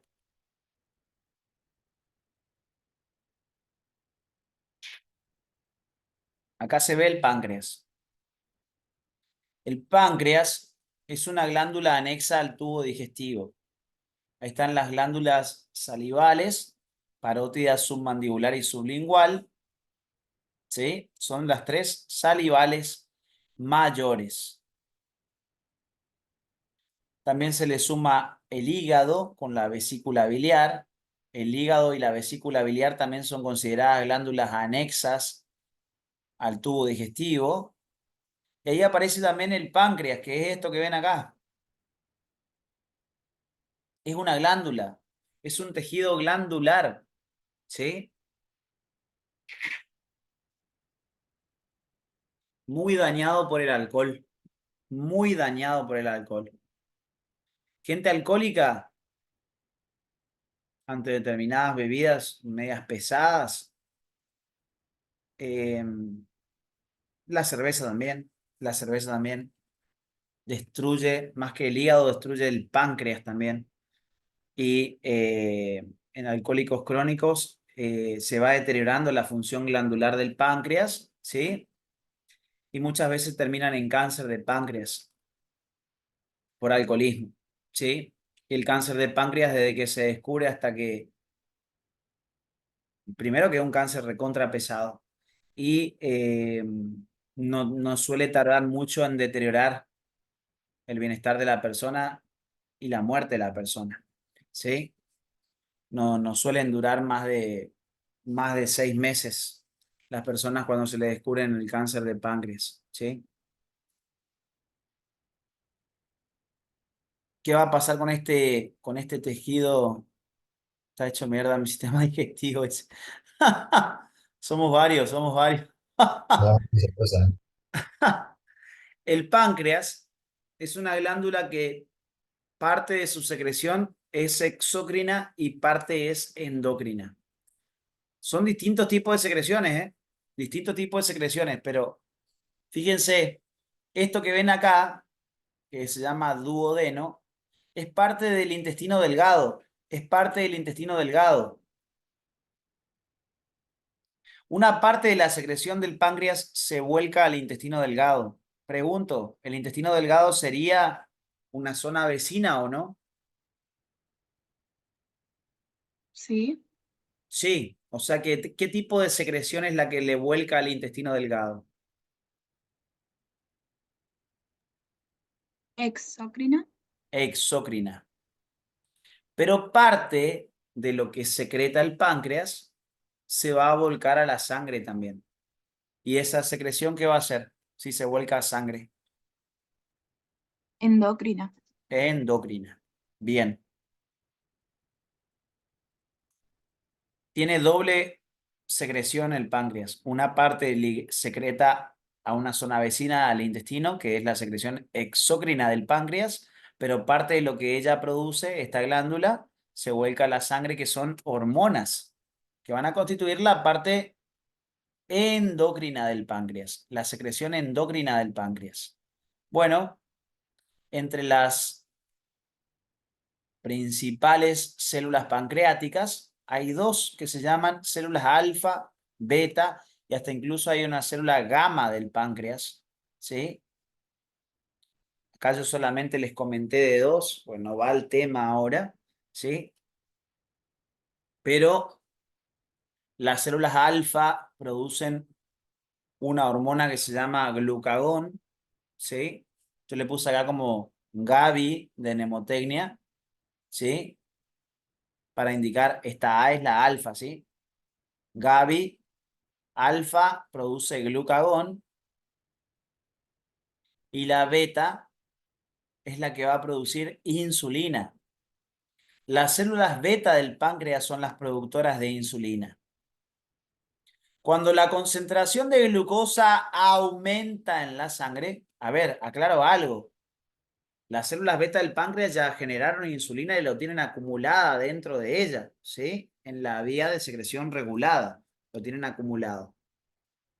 Cuando la glucosa aumenta en la sangre, eso constituye un estímulo nervioso para el páncreas. Esto, la elevación de la glucosa, va a transmitir un estímulo nervioso al páncreas. Y ese estímulo nervioso,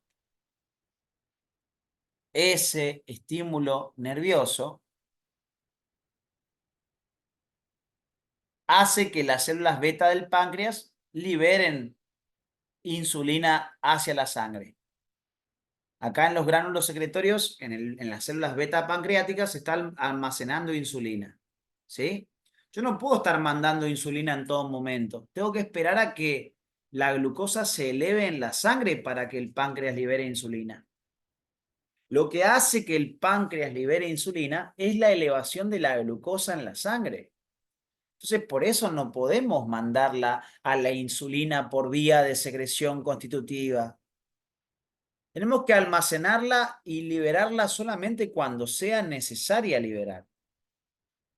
Entonces, por eso se almacena en bajo gránulos secretorios la insulina, por ejemplo. ¿Sí? Cuando la glucosa se eleva en la sangre, eso produce una estimulación sobre el páncreas y las células beta pancreáticas liberan su insulina acumulada.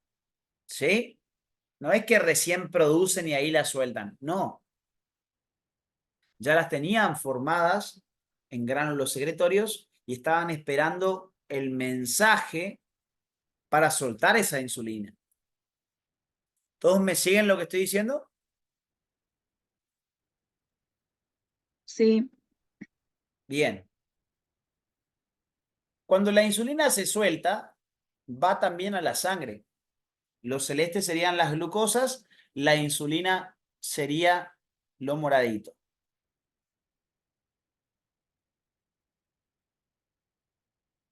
¿Qué papel cumple la insulina en todo esto? La insulina es la llave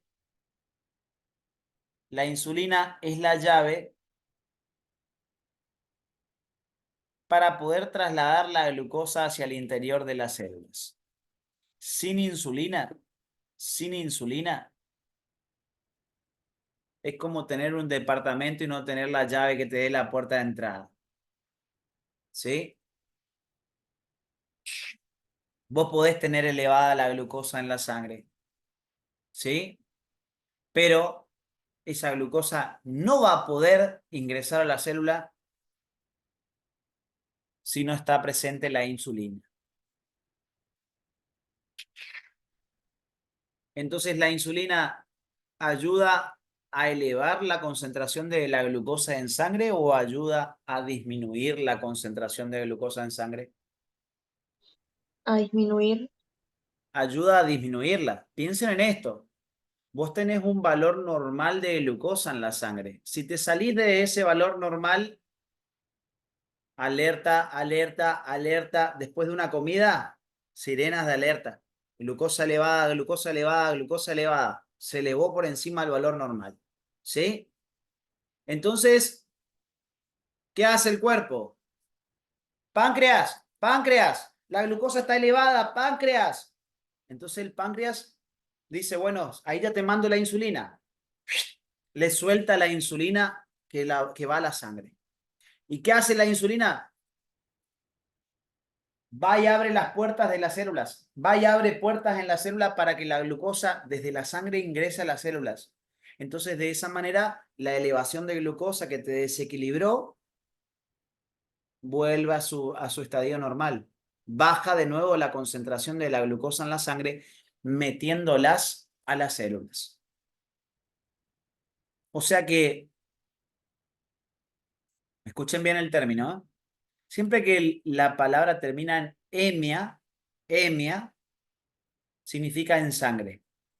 Calcemia sería calcio en sangre. Natremia sería sodio en sangre. Potasemia sería potasio en la sangre. ¿Sí? Alcoholemia, cuando te miden la alcoholemia, ¿qué es? Alcohol en sangre. ¿Sí o no? Yo Sí, pregunto, sí. yo pregunto, ¿la insulina es una hormona hipoglucemiante o hiperglucemiante? Hipoglucemiante. Bien, leyeron. Estaba ahí al lado, boludo, yo preguntando. Estaba al lado del machete. La insulina es una hormona hipoglucemiante, porque ¿qué es lo qué quiere decirme con hipoglucemiante? que disminuye la glucosa en sangre. Exactamente. La insulina es una hormona que ayuda a disminuir las concentraciones de glucosa en la sangre. Cuando vos tenés, ustedes piensen en esto, piensen en la situación de equilibrio. ¿Cuáles pueden ser las dos situaciones que te pueden sacar del equilibrio? O que esté elevada la cantidad de glucosa o que esté baja la cantidad de glucosa. Cuando está elevada, ese es tu desequilibrio. ¿Qué va a querer hacer para volver a equilibrar? Liberar insulina. Claro, pero si tu glucosa está elevada, ¿qué tenés que hacer para que vuelva al equilibrio? Hay Disminuirla. que disminuir Disminuirla. Y para disminuirla, ¿a quién recurrís para que te ayude? A al la páncreas. insulina. Al páncreas y a la liberación de insulina. ¿Se entiende, no? Cuando todo se va a la mierda para arriba, cuando aumentás mucho tu glucosa, páncreas, páncreas, páncreas, ayúdame. Y la insulina hace que baje de nuevo la glucosa. ¿Pero por qué la baja? Porque hace que la glucosa ingrese ¿a dónde? A las A las células. células. A las células. Ustedes no crean que la sangre es bonita y que le quiere ayudar a la célula, ¿eh? En realidad la sangre quiere volver a estar en equilibrio y como su única alternativa para volver al equilibrio es meter glucosa a las células, dicen, ay, qué bonita, la sangre le dio la glucosa a la célula para que tenga energía. El vaso sanguíneo está pensando en equilibrarse él y le importa 3 cominos si la célula tiene energía o no, ¿eh? El vaso sanguíneo está en desequilibrio y él se quiere equilibrar, entonces dice, uy, tengo una cantidad de glucosa, hay que deshacerse de esta glucosa. ¿Y qué hace? Adentro de la célula, tomate regalo glucosa y le mete glucosa.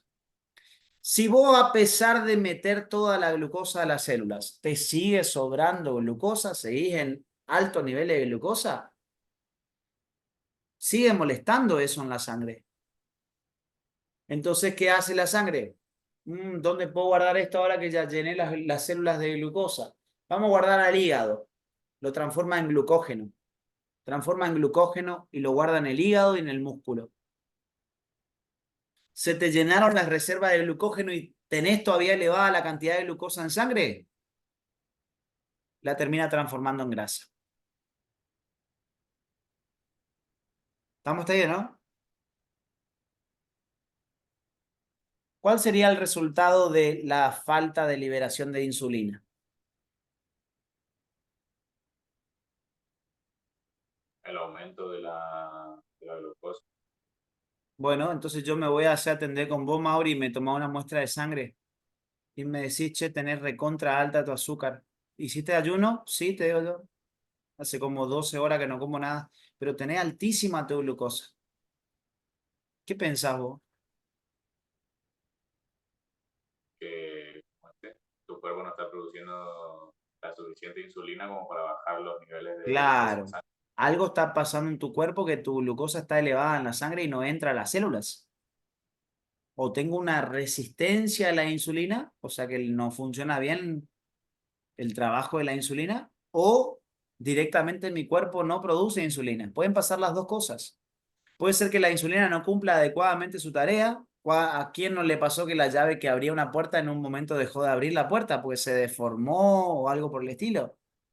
Si la insulina es fabricada incorrectamente, puede que no abra las puertas para la glucosa de forma adecuada. O puede pasar de que el páncreas haya sufrido una lesión y que no esté generando insulina. Entonces, esas situaciones pueden llevar, ¿tá?, a que la glucosa no pueda salir de la sangre para ingresar a las células. Y ahí es cuando es necesario muchas veces, hay veces en que produce menos cantidad de insulina de la necesaria en nuestro páncreas y hay veces que directamente no produce insulina. Entonces ahí es que se evalúa la posibilidad de colocarle insulina a las personas, las que son insulinodependientes. Lo que estás tratando de darle es la insulina que su cuerpo no produce para que la glucosa pueda bajar de la sangre. ¿Se entiende lo que quiero decir? ¿Todos me siguen? Sí, Cristian. Bien.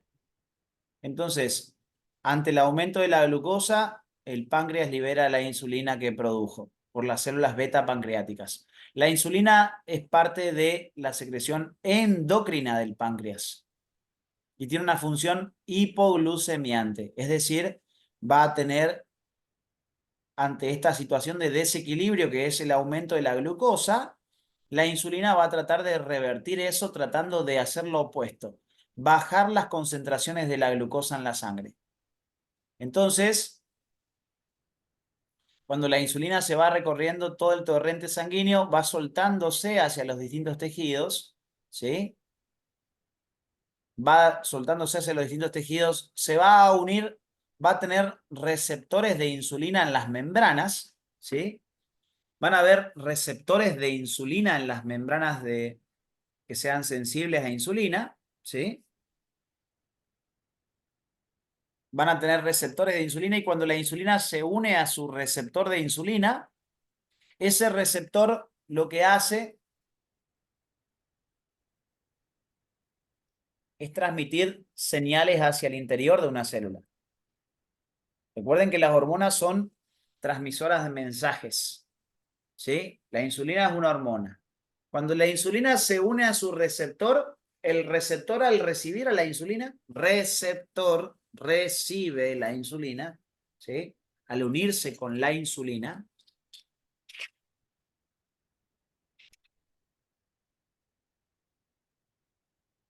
¿qué va a pasar? El receptor transmite la señal hacia adentro diciendo, ahí vino la insulina, ahí vino la insulina.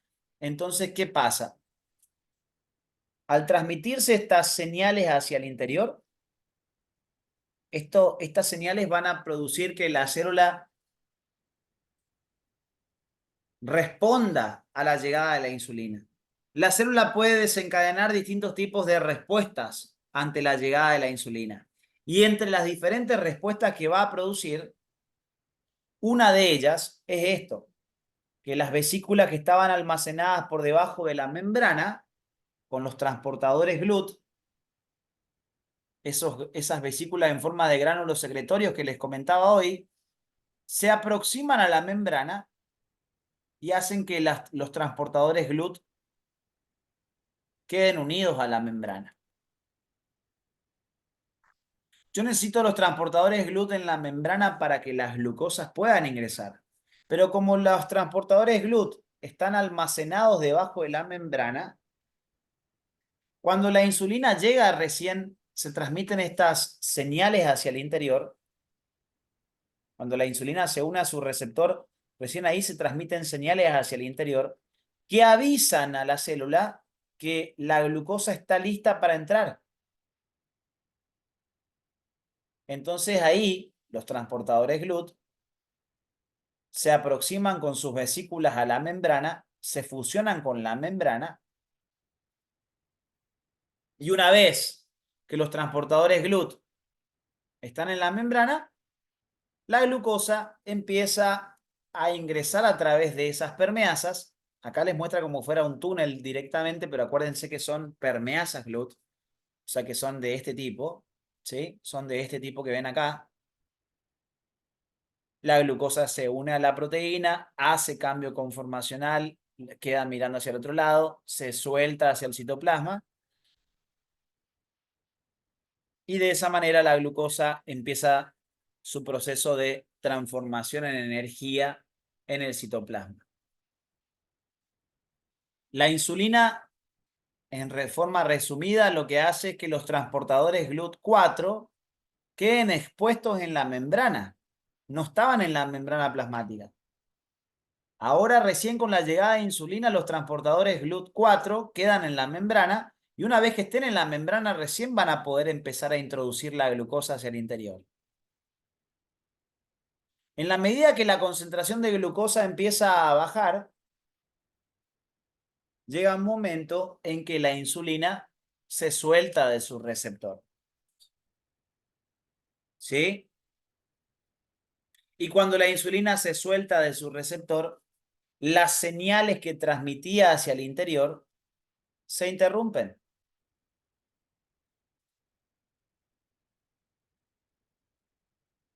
Y al interrumpirse esas señales, las GLUT que estaban en la membrana, que habían hecho exocitosis, ahora se vuelven a meter mediante una endocitosis y quedan almacenadas nuevamente debajo de la membrana. ¿Hasta cuándo se van a almacenar de nuevo? Hasta que reciba un estímulo. Hasta el próximo estímulo. ¿Y quién es el próximo estímulo? La El, insulina. La la llegada de la insulina. insulina. ¿Se entiende que es una ficha de dominó que golpea a la otra? Vos comés, absorbés los nutrientes. Al absorber los nutrientes, a la sangre. Elevación de glucosa en sangre.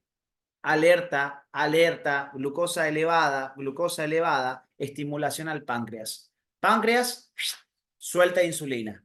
¿A dónde la vuelca? A la sangre. ¿Qué función tiene la insulina? Bajar la glucosa que está elevada. Se va soltando en la sangre según a los receptores. Interactúa con el receptor. Al unirse el receptor la insulina al receptor, el receptor transmite señales hacia el interior de la célula. Entre esas señales hace que unas vesículas con GLUT que están almacenadas debajo de la membrana se aproximen a la membrana y liberen su contenido por exocitosis. Como las GLUT son proteínas transmembrana de multipaso, se pegan en la membrana, quedan expuestas en la membrana. Y cuando están en la membrana, vienen las glucosas, se sueltan de la sangre, tax, se unen a la permeasa. Al unirse, cambio conformacional, mira hacia el otro lado, se suelta la glucosa, vuelve a hacer otro, viene otra glucosa a la sangre, tax, vuelve a hacer cambio conformacional, vuelve a meterla, se repite, se repite, se repite. Eso va haciendo que la concentración elevada de glucosa en la sangre empiece a bajar. Y en la medida que empieza a bajar, esto se repite en todo el cuerpo, en todas las que sean sensibles a insulina. Baja la glucosa, baja la glucosa, baja la glucosa, llega un momento que la insulina dice, bueno, yo me voy, se suelta de su receptor. Y al soltarse su receptor, las señales que transmitía se interrumpen y las GLUT que estaban en la membrana dicen, bueno, listo, ya no hay más casi glucosa, así que nos vamos a la mierda, se vuelven a introducir con una vesícula y se quedan debajo de la membrana de nuevo. Hasta la siguiente llegada de insulina. ¿Se entiende esto? Profe, tengo una pregunta. Sí, pues. Cuando la insulina le lleva la glucosa a la célula, entra por transporte pasivo ya ahí, ¿no? Es difusión facilitada, Gaby, lo que les comentaba recién de esta forma, mirá, por permeasa uniport, de más a menos, siempre la glucosa de más a menos, Ah, excepto, acordate que nosotros estamos todavía, Gaby, ubicate en esto, ¿no? Nosotros estamos acá, o sea que es que transporte sí. pasivo, ¿sí? Estamos hablando de permeasas uniport que corresponde todavía a transporte pasivo. El único lugar donde vos vas a ver glucosa moviéndose en contra es acá, Gaby, que son las que nosotros ya habíamos comentado, que es la del Simport sodio glucosa. ¿Te acordás que ahí la glucosa no quería entrar porque estaba en contra gradiente? Sí, por eso me había confundido. Claro, eso es para transporte activo de glucosa. Ahora estamos todavía en transporte pasivo de glucosa en este caso. ¿Que dónde vimos esto, Gaby? Porque ya también lo vimos a esto, ¿no? ¿Te acordás o no? En la parte vasolateral del epitelio intestinal. ¿Quién llevaba de zona de mayor concentración a menor concentración, que era la sangre, desde la célula hacia la sangre? ¿Una miembro de la familia GLUT? La GLUT2 transportaba glucosa de forma pasiva desde el interior de la célula intestinal hacia la sangre. ¿Estamos, no? Sí, perfecto. Gracias. No, de nada. ¿Todos me siguen en esto? Todavía estamos dentro del transporte pasivo. Esto todo siempre en transporte pasivo de glucosa. ¿Sí? Permeasas Uniport corresponden al transporte pasivo de glucosa. ¿Sí? Siempre de mayor concentración de glucosa a menor. En este caso, desde la sangre hacia los tejidos.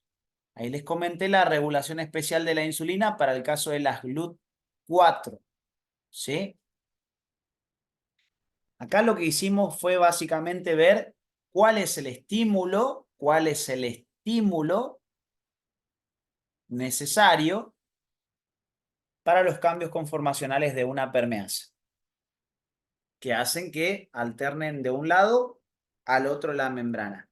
Y que una vez que terminó de transportar la sustancia, vuelve a su estadio original para volver a trasladar otra sustancia, que son cambios conformacionales reversibles.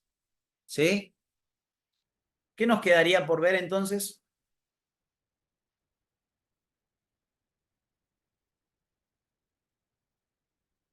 El mecanismo de compuerta. Claro, el estímulo para un canal iónico. Es eso lo que nos queda por ver. ¿Cómo se abre? ¿Cómo realiza el mecanismo de compuerta un canal iónico? ¿Sí? ¿Cuáles son los estímulos para un canal iónico? Entonces, eso vamos a ver en un ratito, ¿sí? Después de que hagamos un recreíto, ¿sí? No sé si quieren hacer alguna pregunta en particular de esto. Eso es lo siguiente que vamos a ver. ¿Cómo se estimula un canal iónico? ¿Quieren preguntar algo en particular? Sí, profe. Cuando dijimos que el receptor de insulina recibe, ¿no? La insulina hace que los transportadores, que eso no me quedó claro. Cuando estamos hablando de GLUT4, ¿sí? Ajá, Cuando estamos hablando de GLUT4, la insulina hace que los transportadores se expongan en la membrana, porque no están en la membrana, los transportadores están acumulados en vesículas debajo de la membrana. ajá, O sea sí, sí, que entiendo. la llegada de la insulina hace que los transportadores que están debajo de la membrana se expongan en la membrana, que queden en la membrana para poder ejecutar su traslado. Si vos dejás a las GLUT4 acumuladas en la vesícula, no va a poder transportar glucosa. Vos tenés que hacer que se peguen en la membrana primero y cuando queden en la membrana, ahí recién van a poder trasladar la glucosa desde la sangre. ¿Se entiende? Sí, sí, sí, entendí. Gracias. Bien. ¿Alguna otra preguntita?